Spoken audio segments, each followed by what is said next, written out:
Hello friends, मैं आज फिर से एक नया वीडियो लेके आई हूँ। जरा आप इस वीडियो को ध्यान से देखेंगे और हमारा वीडियो पसंद आए तो लाइक और शेयर भी ज़रूर कर लेंगे। और जो स्टूडेंट चैनल को सब्सक्राइब नहीं किए होंगे चैनल को सब्सक्राइब भी कर लेंगे, जिससे न्यू वीडियो का आपका नोटिफिकेशन मिलता रहे। चलिए आगे टॉपिक पे चलते हैं। आज का वीडियो है ज्योग्राफी है, क्लास 6 का है, अध्याय 1 है सौरमंडल में पृथ्वी ना। चलिए ग्रह और तारे में क्या अंतर है उसके बारे में बात करते हैं। ग्रह और तारे में क्या अंतर है। ग्रह, ठीक ना, यहाँ देखिए एक बॉक्स बना हुआ है, दोनों का अलग अलग ढंग से लिखा हुआ है, ठीक ना। ग्रह के पास जो ऊष्मा और प्रकाश नहीं होता है, ठीक ना, और तारा के पास अपना ऊष्मा और प्रकाश होता है। ग्रह सामान्यतः तौर से छोटा होता है और समान रूप से तारा ग्रह से काफ़ी बड़ा होता है, ठीक ना।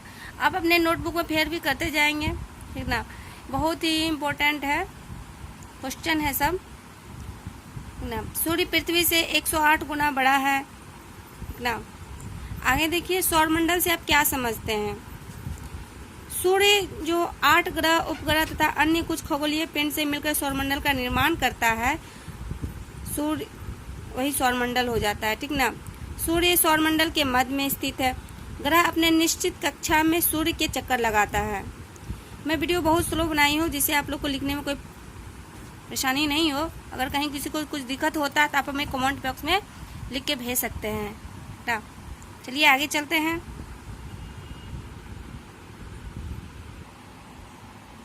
हर पॉइंट को हाईलाइटेड किया गया है, ठीक ना।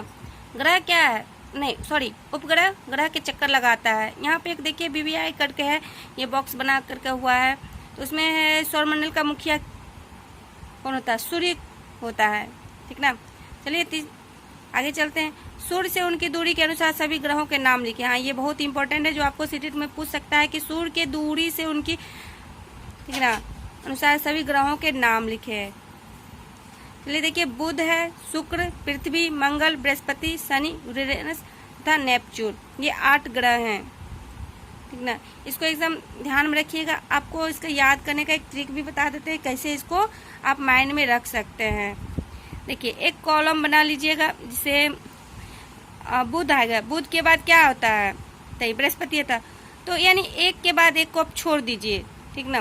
बुध के बाद बृहस्पति, बृहस्पति होगा ना, उसके बाद शुक्र होगा, शुक्र के बाद शनि, शनि नहीं होगा, पृथ्वी होगा, पृथ्वी रविवार ले लीजिएगा। यानी कि इस ढंग से आप गैप, एक दिन का गैप करके रखिएगा तो आपको कर्म के अनुसार याद रहेगा, ठीक ना। चलिए आगे चलते हैं। पृथ्वी को अद्भुत ग्रह क्यों कहा जाता है, ठीक ना, वो भी सुन लीजिए। पृथ्वी को अद्भुत ग्रह क्यों कहा जाता है, क्योंकि पृथ्वी है ना, जीवन के अनुकूल परिस्थिति केवल पृथ्वी पर ही पाई जाती है। पृथ्वी पर जीवनदायी ऑक्सीजन गैस और ओजोन गैस पाई जाती है। पृथ्वी पर जल जो हमारे लिए बहुत ही आवश्यक है, ठीक ना। यहाँ तक आप समझ गए होंगे। चलिए आगे चलते हैं।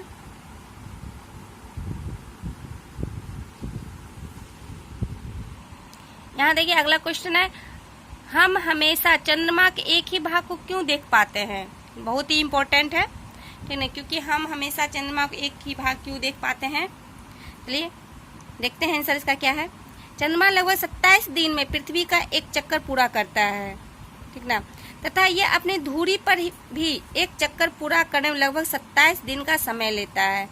इस प्रकार 2 गतियों को पूरा करने में समान समय लेता है, इसलिए चंद्रमा का एक हिस्सा ही हमें दिखाई पड़ता है, ठीक ना। यहाँ तक आप समझ गए होंगे। चलिए अगला क्वेश्चन चलते हैं। ब्रह्मांड क्या है, ठीक ना, ब्रह्मांड के बारे में पढ़ेंगे। करोड़ों तारा, बादल तथा गैसों की एक प्रणाली आकाशगंगा है। इस तरह की लाखों आकाश गंगाएं मिलकर ब्रह्मांड का निर्माण करती है, जिसे हम ब्रह्मांड कहते हैं, ठीक ना। यहाँ तक आप समझ गए होंगे। अपने नोटबुक में लिखते चले जाइएगा, कहीं किसी को कोई दिक्कत नहीं होगा। चलिए आगे चलते हैं। देखिए ये क्वेश्चन है, सीटेट में पूछा हुआ क्वेश्चन है, ठीक ना। इस पूरा चैप्टर को आप ध्यान से देखिएगा और आपको प्रत्येक दिन एक नया वीडियो भी मिलेगा, ठीक ना, हर चैप्टर का। आप लोग जम के तैयारी कीजिए और अच्छे से अच्छे सीटेट में नंबर लाइए। चलिए आगे चलते हैं क्वेश्चन पे। किस ग्रह को पृथ्वी के जुड़वा ग्रह के नाम से जाना जाता है, यानी वह कौन सा ग्रह है जो पृथ्वी के जुड़वा ग्रह को कहते हैं, तो वह शुक्र ग्रह होगा, ठीक ना। सूर्य से तीसरा सबसे नजदीक ग्रह कौन सा है ना। इसमें क्रम के अनुसार उस समय हम बताए थे ना, जैसे सूर्य, बुध हो गया, ठीक ना, सबसे छोटा ग्रह बुध होता है, उसके बाद शुक्र होगा, शुक्र के बाद पृथ्वी ना। इसीलिए सूर्य से तीसरा सबसे नजदीक ग्रह कौन सा है, पृथ्वी है। सभी ग्रह सूर्य के चारों ओर किस प्रकार के पथ पर चक्कर लगाते हैं, दीर्घवृत्ताकार, ठीक ना। जितने भी ग्रह होते हैं सूर्य के चारों ओर जो चक्कर लगाते हैं वो दीर्घवृत्ताकार में चक्कर लगाते हैं, ठीक ना। यहाँ देखिए चौथा क्वेश्चन है, ध्रुव तारे से किस दिशा का ज्ञान होता है, तो उसमें दीजिएगा उत्तर दिशा, ठीक ना। क्षुद्र ग्रह किन कक्षाओं के बीच पाए जाते हैं, शनि और बृहस्पति के बीच में पाए जाते हैं। ग्रहों का एक समूह है जो विभिन्न प्रतिरूपों का निर्माण करती है, उसे क्या कहते हैं, तारा कहते हैं। एक चीज और ध्यान रखिएगा, सूर्य भी खुद एक तारा है, ठीक ना।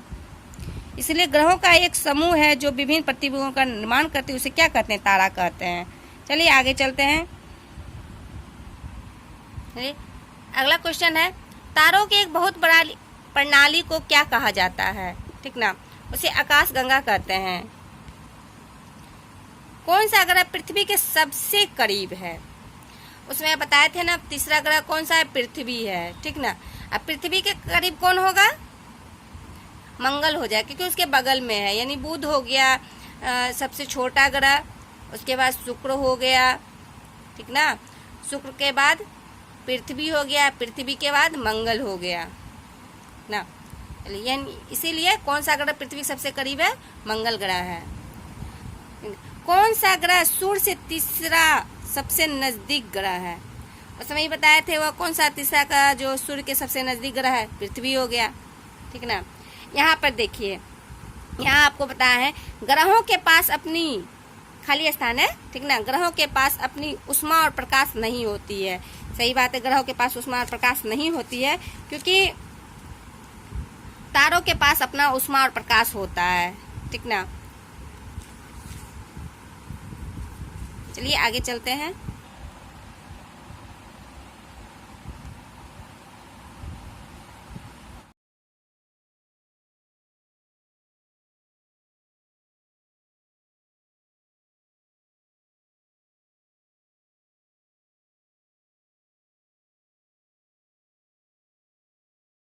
चलिए आगे चलते हैं। आगे देखिएगा, नक्षत्र मंडल किसे कहते हैं, ठीक ना।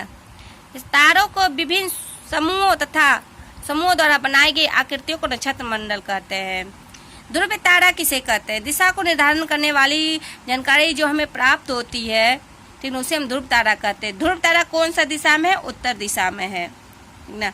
ग्रह किसे कहते हैं, आपको ये भी बता देते हैं ग्रह किसे कहते हैं। कुछ खगोलीय पिंड में अपना प्रकाश और उष्मा नहीं होती है, वे सूर्य तथा तारे में से प्रकाशित होती है, इसीलिए उसे पिंड को ग्रह ही कहते हैं। यानी पिंड हो या ग्रह हो, दोनों एक ही चीज हो गया। ग्रह को अंग्रेजी में क्या कहते हैं, प्लेनेट कहते हैं। इसको ग्रीक भाषा में क्या कहते हैं, प्लेटाइनेट शब्द से बना हुआ, जिसका अर्थ होता है परिभ्रामक, अर्थात चारों ओर घूमने वाला, जैसे पृथ्वी, ठीक ना। यहाँ तक आप समझ गए होंगे, कहीं तो किसी को दिक्कत नहीं होनी चाहिए, ठीक ना। चलिए आगे चलते हैं। पृथ्वी भी एक ग्रह है, ठीक ना, जिसका अपना संपूर्ण प्रकाश एवं उष्मा सूर्य से प्राप्त होती है, ठीक ना, जो पृथ्वी से काफी नजदीक का तारा है। सूर्य जो होता है सौरमंडल के केंद्र में ही स्थित होता है। सूर्य सौरमंडल के लिए प्रकाश एवं उष्मा का साधन है या स्रोत है, जो भी कहिए, दोनों बराबर ही है, ठीक ना। सूर्य पृथ्वी से कितना दूरी है, इस क्वेश्चन को हमेशा हाईलाइटेड किया गया है, जो भी VVI होगा उसको आप ध्यान से देख लीजिएगा, ठीक ना। सूर्य पृथ्वी से कितना लगभग दूरी है, 15 करोड़ किलोमीटर दूरी है, ठीक ना। चलिए आगे चलते हैं। पृथ्वी और सूर्य के मध्य किससे नापा जाता है, प्रकाश यंत्र से मापा जाता है, ठीक ना। सूर्य का प्रकाश पृथ्वी तक आने में कितना समय लगता है, 8 मिनट। चंद्रमा का प्रकाश पृथ्वी का आने में कितना समय लगता है, 1 मिनट 28 सेकेंड। देखिए दीर्घवृत्ताकार के बारे में आपको जो है सही ढंग से बता देते हैं उसका, ठीक ना। दीर्घवृत्ताकार हो गया, सौर मंडल के 8 ग्रह एक निश्चित पथ पर चक्कर लगाती है, जिसे हम दीर्घवृत्ताकार कहते हैं, और इसे दीर्घवृत्ताकार को ही कक्षा भी कहते हैं। ठीक ना, यहाँ तक आप समझ गए होंगे, कहीं कोई दिक्कत तो नहीं होनी चाहिए। मैं वीडियो बहुत ही स्लो बनाई हूँ, आप अपने नोटबुक में फिर भी कर लें। अगर किसी स्टूडेंट को कोई प्रॉब्लम होता है तो आप उनको नोटिफिकेशन में मैसेज कर सकते हैं, लिख सकते हैं कमेंट बॉक्स में, कहीं कोई दिक्कत नहीं है। और फिर मैं एक नया वीडियो लाऊंगी, आज आप इस वीडियो को ज़रा ध्यान से देख लेंगे। ठीक ना, अगले वीडियो में मिलती हूँ, तब तक के लिए धन्यवाद।